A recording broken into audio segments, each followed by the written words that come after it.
How you doing? How you doing? This is Ninja another color doing Nightly coming to you today. Today's topic is, damn, is he salty?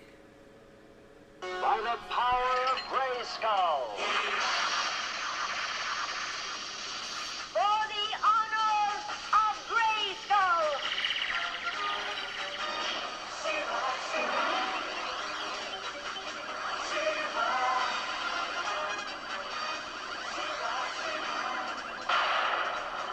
I am She-Ra.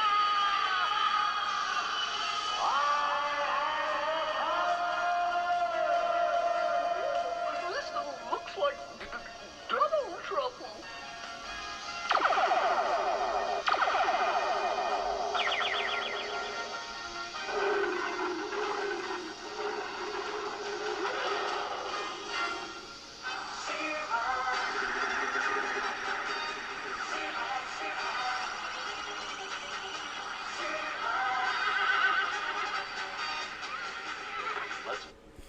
How you guys doing today?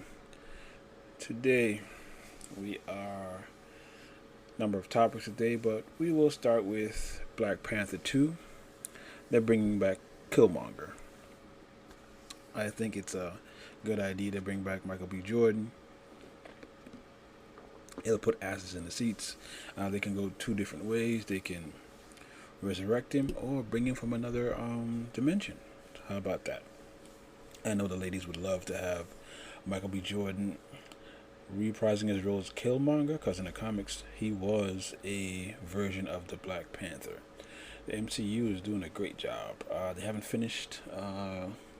They haven't started filming yet, so I hope they actually go through with either bringing him back as Killmonger or going to Shuri as the new Black Panther. And we'll be right back.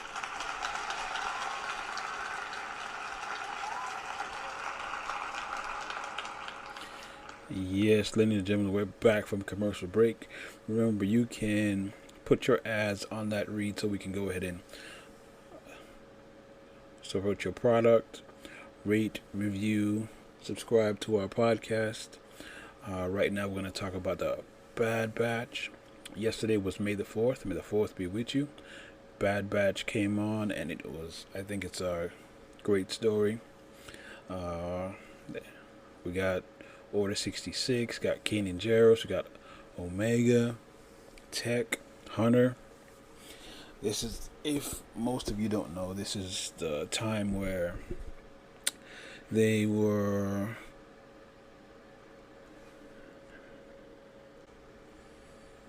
Order 66, where all the clones turn on the Jedi. And yes, Kanan Jarrus from Rebels. Yeah, they started out with that part, which was really great, so check this out.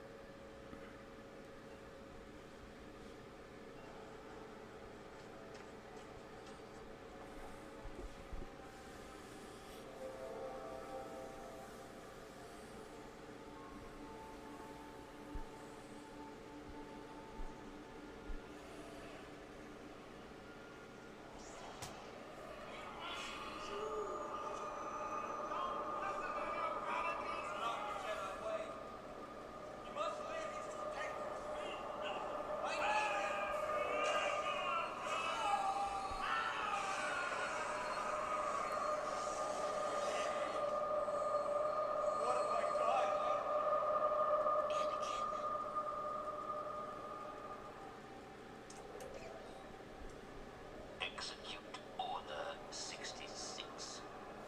Yes, Lord Sidious.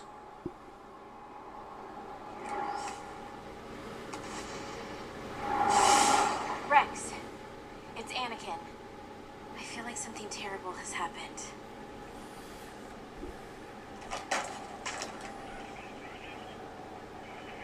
Rex? No. I'll do it. Rex, what's happening?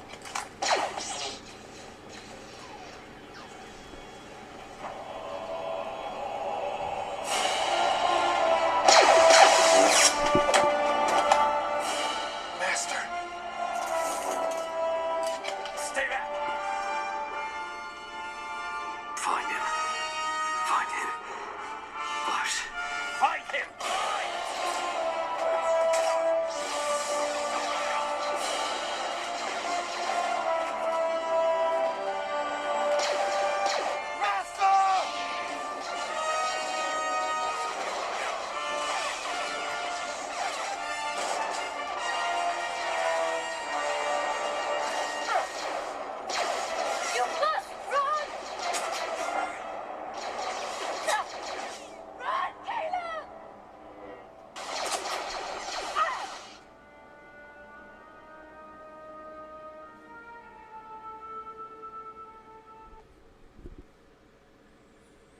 Yep. Order 66, where they used the Camino chips on the drones, the clones, to kill most of the Jedi. During that scene, Caleb Jarrus, aka Caleb Doom from Star Wars Rebels, they showed how he escaped. The Bad Batch, which are the enhanced clones, they tried to catch him, and Hunter let him go. In this story, I think it's a good, season 7 of the Clone Wars, showing the clones more human than clone-worthy, and it really showed that the Jedi really got screwed with that inhibitor chip. I really liked the episodes. I like the new characters. You see Saw Gerrera. You see the tension between Crosshair and Hunter. Hunter was kind of crazy. You gotta love it. I guess this is once a week until the Loki starts. So Disney has done it again. Yep. Give them a round of applause for another great series.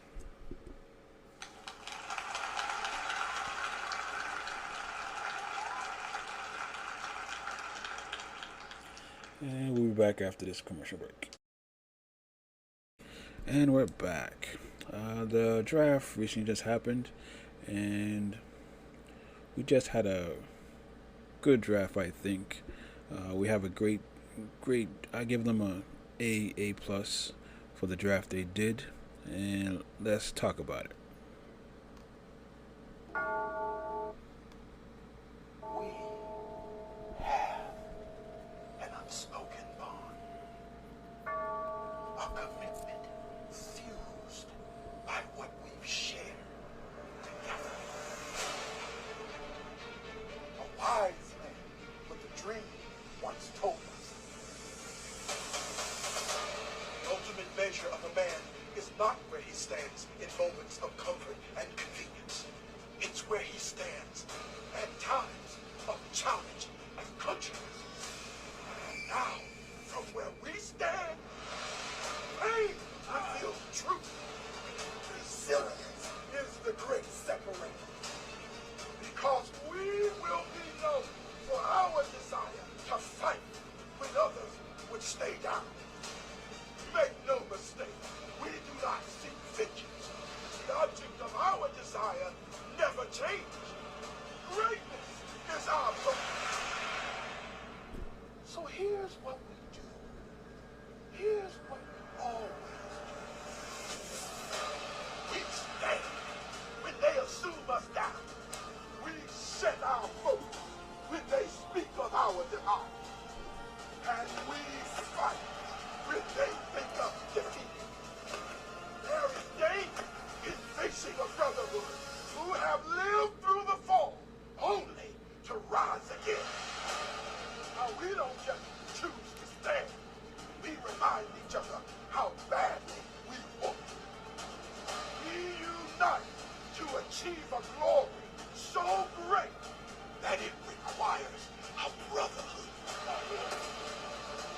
So let them count us out, because they can't know, they can't understand the purpose that unites us. Stand with us, but do not stand in our way. Because, well, we're just getting started. In brotherhood, we trust. In brotherhood, we fight. In brotherhood, we rise. All right, folks. Let's believe in the brotherhood. Right now, like I said, we had a good draft. I think we drafted about 3 to 4 starters going forward. And with an entire off-season, new coaches, and possibly easier schedule, I think we get a 11-win season. With this draft, the GM has put, I think, 6 to 7 players on notice. Number one, Isaiah Oliver, straight trash, always getting burnt. Caleb McGarry, he's a good right tackle, but he doesn't do well with speed. Matt Hennessy, not a technician, he's a little bit small because they drafted a center in the second round. I think he might be kicked to guard or maybe a backup. Then out the Snat, whatever his name is, like he was not really an impact player. Kendall Sheffield, ugh, he has flashes, but I think he's a third corner, not a starting corner on the right. Christian Blake, yeah, I'd rather see two tight ends, two wide receivers on the field at most of the times, and the two receivers are who, Ridley, Hurst, and the rookie. So him and Russell Gage are unnoticed with the draft picks they have. DANTE FOWLER, yeah, that's a big contract. I know he redid his deal, but he got to show out for show out when he get cut. Taylor Davison, same thing. Like, gotta show and prove. I understand why they didn't re-up this guy's deal, Hayden HURST, but I need him to ball out. And when the money goes up to $200 million next year, re-sign him and have the dynamic duo of tight ends. And then the wild card is Julio. We should not trade him, not at all. He should retire Falcon because next year's salary cap is going to be what, 225, between 200 and 225 million, and that will just re-sign him for a lower rate and let him just walk out the door. He's in his 31. He probably play until he's 34, 35. Give him a little cushy little landing spot, and we got his replacement already. Like I said, we are going to be a good team as long as we don't trail Julio. We already have our defensive staff that's way better than what we had before. Our defensive ranks was what? 32nd. All we need is what? Top 15, even a top 20. Top 20 defense. Guarantee we make the playoffs and we make some noise. And that's my 2 cents about the draft. Like I said, give it a A-. It'll move up to A+ if they keep Julio. And we will be back after this commercial break.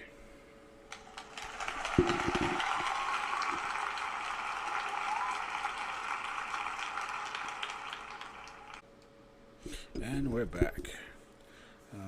Again, rate, subscribe, review, and keep this podcast going with your support. We greatly appreciate it. And our main story tonight is Robert Griffin III. If you haven't heard, he threw shade, a lot of shade. So let me just play this clip.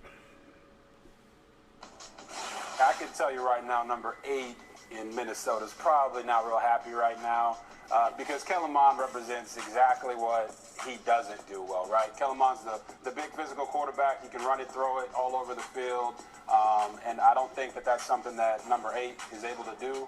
But I would tell you this, with great determination and great coaching, I think this is a guy that could be a real riser over the course of his career. And as you see, Cousins has been collecting checks there in Minnesota for a long time, taking them to 8-8, 9-7 seasons. If he has a bad start to the year like he did last year, I could see the fans and maybe the organization leaning towards Mond if he comes in and impresses. Hard to be explosive when you're speaking in front of a giant. Alright, there you go. That's Kellen. That's RG3 throwing shade at Cousins because they drafted a quarterback. So I just need to say this.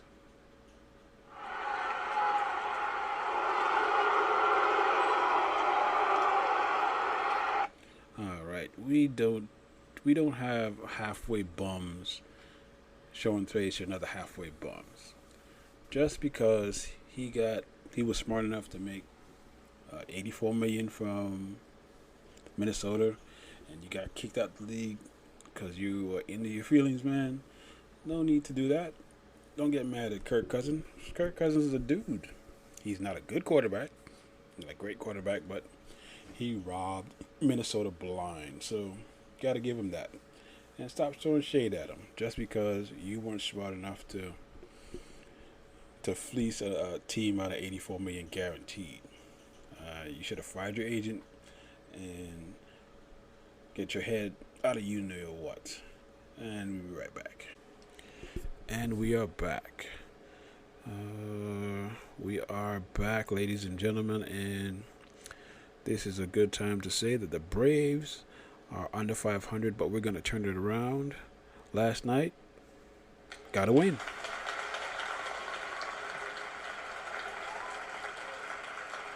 Yes, even though it was over the Loaded Nationals, it was a win. We're 3 games under 500, and we're on our way back. It is May 5th. Give us a call back when it's like June, like All-Star break. We will be in first place at the All-Star break, and we will win the Eastern Division for what? A 4th time in a row. And this time we are going to win the World Series, and we need to re-sign Freddie Freeman.